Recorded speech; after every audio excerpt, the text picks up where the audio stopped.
Halo, selamat datang di video pembelajaran pengantar Sistem Informasi Universitas Hayam Wuruk Perbanas. Video ini merupakan salah satu produk dari Hibah Pengembangan dan Penyelenggaraan Pembelajaran Digital tahun 2023 oleh Kementerian Pendidikan, Kebudayaan, Riset, dan Teknologi. Pada video kali ini kita akan belajar tentang materi terkait dengan pengambilan keputusan manajemen.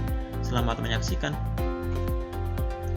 Untuk capaian pembelajaran yang dibebankan pada modul pelatihan ini adalah mahasiswa mampu memahami dan menjelaskan teori yang berkenaan dengan pengambilan keputusan manajemen. Outline dari materi ini sendiri ada 4, yaitu tipe kegiatan manajemen, tipe keputusan manajemen, peran manajemen, dan tahap pengambilan keputusan. Masuk ke subbab tipe kegiatan manajemen. Nah, untuk tingkatan manajemen di dalam suatu organisasi dibedakan menjadi 3 bagian, yakni manajemen tingkat atas, strategik, tingkat menengah, taktik, dan tingkat bawah, operasional. Untuk hierarki tingkatan manajemen digambarkan seperti ini. Jadinya tingkat atas, strategic planning, tingkat menengah, manajemen kontrol, dan tingkat bawah, operasional manajemen. Strategic planning atau perencanaan strategik ini merupakan kegiatan manajemen tingkat atas yang mencakup pendefinisian rencana yang strategis untuk proses penentuan goals dan strategi yang digunakan untuk mencapai tujuan dari organisasi.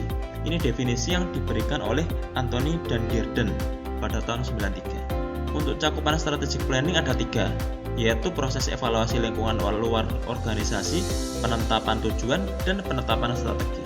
Masuk ke manajemen kontrol atau pengendalian manajemen merupakan manajemen tingkat menengah, di mana manajemen tingkat ini menjalankan taktik dengan strategi yang telah ditetapkan. Apakah strategi tersebut bisa berjalan dengan efektif, efisien, sistematis, dan berhasil. Lalu untuk cakupan manajemen kontrol ada 4 ya. Ada programming, budgeting, operating, and measurement, dan yang terakhir reporting dan analisis. Nah, masuk ke operational control, yaitu pengendalian operasional merupakan kegiatan manajemen tingkat bawah yang menjurus kepada hal-hal yang sifatnya terperinci dan operasional.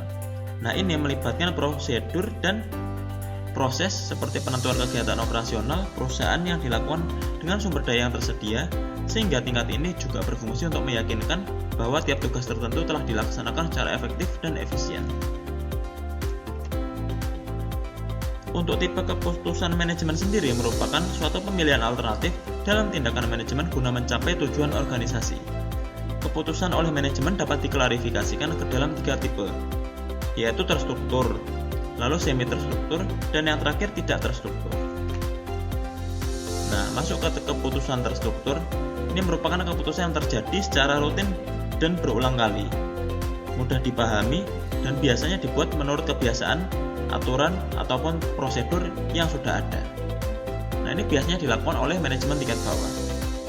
Lalu, siapapun itu bisa mengambil keputusan ini karena sudah terjadwal dan menjadi rutinitas dari suatu kegiatan. Untuk contoh kepuasan terstruktur, ini diantaranya ada semisal seperti keputusan menentukan berapa jumlah produksi harian, lalu keputusan peminjaman buku, keputusan pemberian cuti terhadap pegawai, keputusan pemesanan barang, dan yang terakhir keputusan penagihan hutang piutang. Jadi ini keputusan yang biasa dilakukan oleh admin ataupun staf yang berada di tingkatan manajemen bawah. Lalu selanjutnya ada keputusan semi terstruktur. Nah, ini merupakan keputusan yang sebagian bersifat terstruktur dan sebagian bersifat unstruktur. Nah, ini keputusan seperti ini biasanya cenderung rumit dan biasanya dilakukan oleh manajemen tingkat menengah atau manajemen kontrol. Nah, untuk contohnya sendiri ini diantaranya adalah ada keputusan untuk pembelian kredit, keputusan pembelian sistem komputer yang canggih, keputusan alokasi dana promosi, keputusan pemeliharaan jalan, dan yang terakhir keputusan pemberian award bagi karyawan yang berprestasi. Jadinya untuk keputusan-keputusan ini biasanya dilakukan oleh ketua bidang atau ketua divisi. Nah, yang terakhir ada keputusan tidak terstruktur. Keputusan ini tidak selalu terjadi dan jarang terjadi. Nah, karena jarang terjadi, ini membuat keputusan tersebut ini adalah keputusan yang rumit. Nah, di sini manajer yang berperan penting untuk memberi keputusan tersebut atau menangani keputusan tersebut, istilahnya kayak gitu. Nah, untuk contoh keputusan tidak struktur ada 3 ini ya contohnya.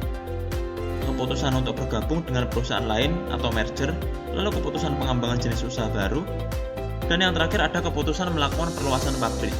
Jadinya ini untuk keputusan-keputusan yang dilakukan oleh top manajemen atau pimpinan biasanya seperti itu. Soalnya yang lebih menguasai dan lebih paham terkait dengan keputusan seperti ini. Masuk ke peran manajemen. Pada tingkat level manajemen di suatu organisasi tentu saja ada seorang pemimpin. Nah, pemimpin tersebut memiliki tugas dan tanggung jawab dalam merencanakan, mengelola, mengarahkan, dan memimpin suatu tim agar sebuah organisasi tersebut dapat mencapai tujuan. Nah, menurut Mintzberg pada tahun 90, manajer ini sebenarnya memiliki 10 peranan dasar yang digolongkan menjadi 3 kategori dasar, yaitu interpersonal role, informational role, dan decision role.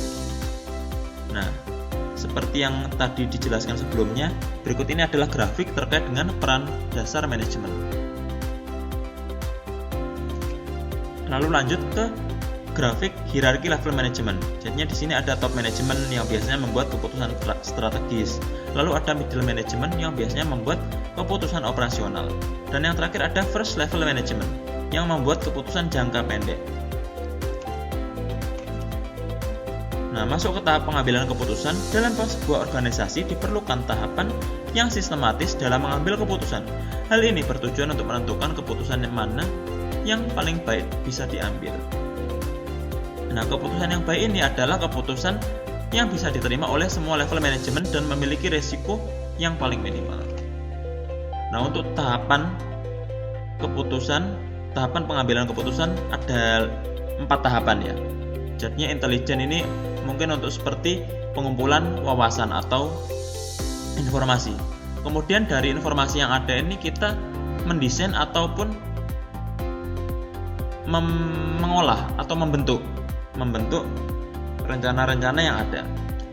Lalu dari rencana yang ada tersebut kita diskusikan melalui choice ini.